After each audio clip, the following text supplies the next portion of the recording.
In the heathen path, honoring your ancestors is very important. And you can't honor your ancestors if you're not growing a garden. Hey there, you beautiful heathen. I'm Matt Sargent, and this is I Was Initiations. If you want to honor the land, connect with your ancestors, witness the gods, all while saving Midgard, you're in the right place. If this is your first time here, consider hitting that subscribe button. That way you don't miss a future episode. So that's what we cover here. Today we're going to be talking about honoring your ancestors in the garden.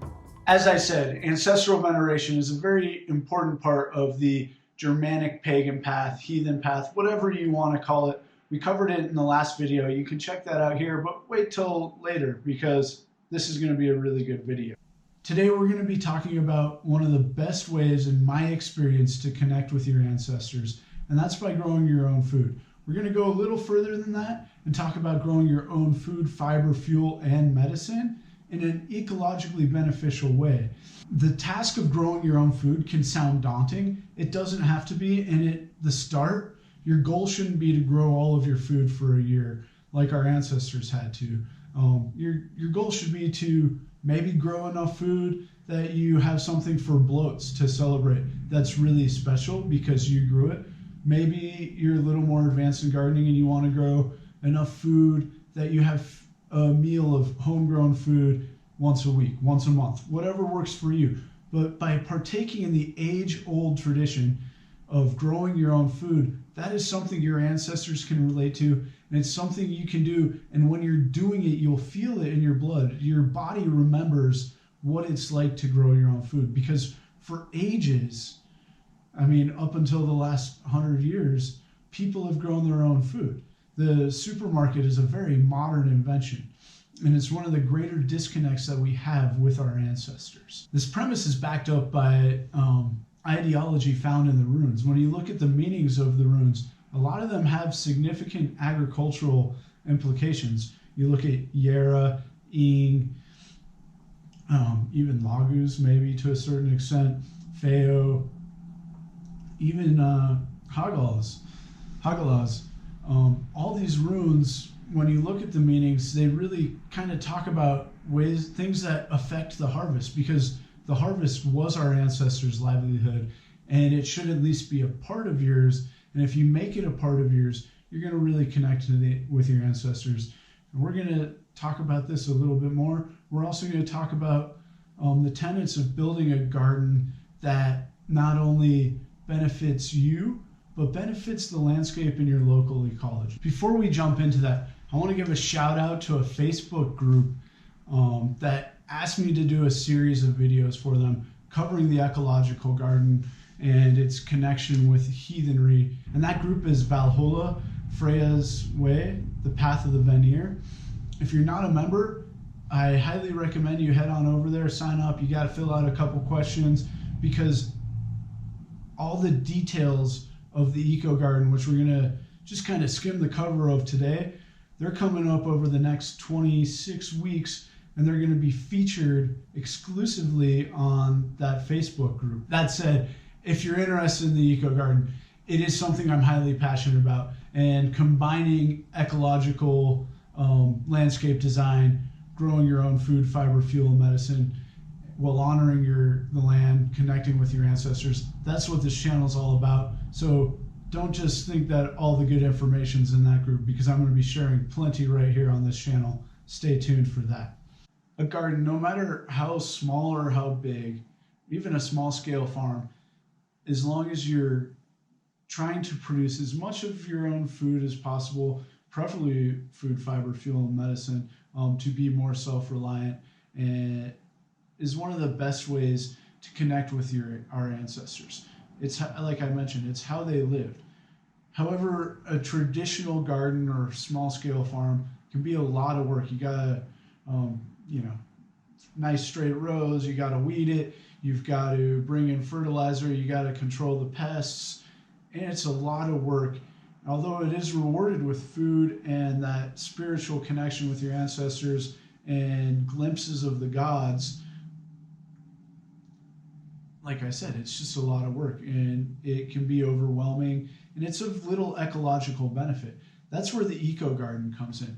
The EcoGarden looks a lot different than your traditional garden, and there's a lot to be said about how you design the EcoGarden. And every site, every bit of landscape is going to be designed a little bit different. I'm going to really try not to focus on techniques at all over the series of this course, but rather concepts and why you would choose to implement different design techniques instead of the others. But the ecological garden is focused on the interconnections between the soil life, plants, connections between various plants, various species, the insects, the birds, the bees. That's always fun, right? Even the gardener. And it becomes its own little mini ecosystem. And when you go out in the woods, no one's going out there and doing pest control. No one's going out there and fertilizing. These mature ecosystems are beyond sustainable systems. They're regenerative systems. And over time, it's a fertility building system. And with the big brains that we have, if we focus them, we can design systems that actually speed up the process of soil building and increase fertility without bringing in outside inputs, and it gets better and better over time. This is where the EcoGarden comes in. The EcoGarden focuses on the interconnectedness of all sorts of different things. So the soil life, all the organisms in the soil, the plants, the interconnections between different species of plants and with the soil life, birds, bees, insects, animals, the gardener itself. And it really creates this interconnected web, which is really cool because, as I mentioned in this video, working with weird, if you want to develop weird consciousness, one of the best ways is to work in a garden like this, and by witnessing and helping maintain and establish all these interconnected elements, that's a great way to start seeing the web of weird. And once you can see it in the garden, you can see it in a lot of other places and see how your actions affect the web, how other people's actions affect. And it's a great tool to grow spiritually. Some tenets of the ecological garden. It starts with observation. Thoughtful observation is way better than mindless action. You're going to want to observe the landscape, the slope, the aspect. Is it north, south, east, west? How much sun does it get? Is there already shade? All sorts of stuff like that. What's the rainfall like? Is there anywhere where water pools? Anywhere that water really rushes off of? Those observations all help you come up with a design and figure out ways that you can capture and store energy, which is one of the other tenets. But one of my favorite ways to observe the landscape before you implement a design and start messing with things is to sit in Uttasita. Uttasita is basically out sitting. A lot of people confuse it with meditation. If you don't know the difference between the two, drop a note in the comments and let me know. I'm thinking of doing a video about Uttasita. Let me know any questions you have about Uttasita. But the general basis is meditation's for you. It's a place for you to still your mind.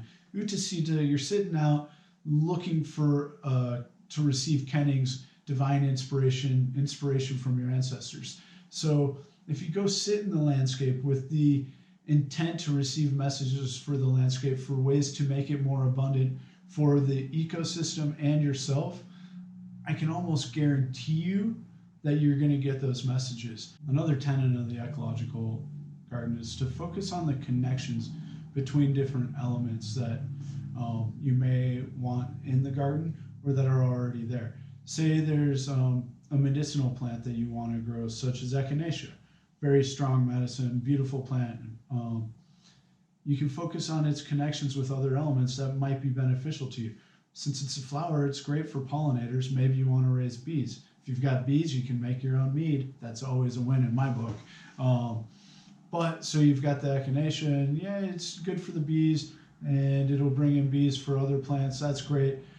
Maybe you plant your echinacea in white clover, a slow-growing ground cover that happens to be a nitrogen fix, pulls nitrogen out of the air and benefits the echinacea. Another tenet of the ecological garden is to catch and store energy. And there's all sorts of energy that abounds in the natural world that we just tend not to pay attention to because we live in these four-walled houses, were separated from it. One of the most obvious things that you want to catch and store for a garden would be water. So different water catchment systems, anything from rain barrels to ponds to swales, anything to catch and store water, because water is a form of energy. It always wants to go downhill, is beneficial. Another type of energy that you definitely want to be capturing and storing is solar energy.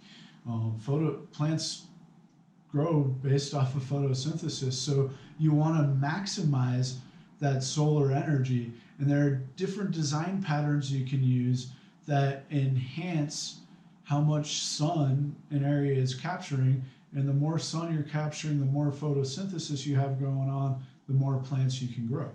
One of my favorite tenets of the ecological garden is to stack functions. Generally, when we add an element to the ecological garden, we want it to have three things that it either does for us or for the garden. One of my favorite plants that you can use in the ecological garden is comfrey.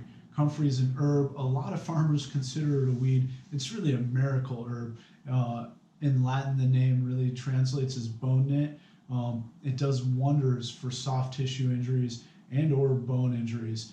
If you don't know about herbs, definitely consult an herbalist before using herbs. However, growing comfrey, one, for its medicine, is a great thing, but it also grows really fast, really broadleaf herbaceous plant.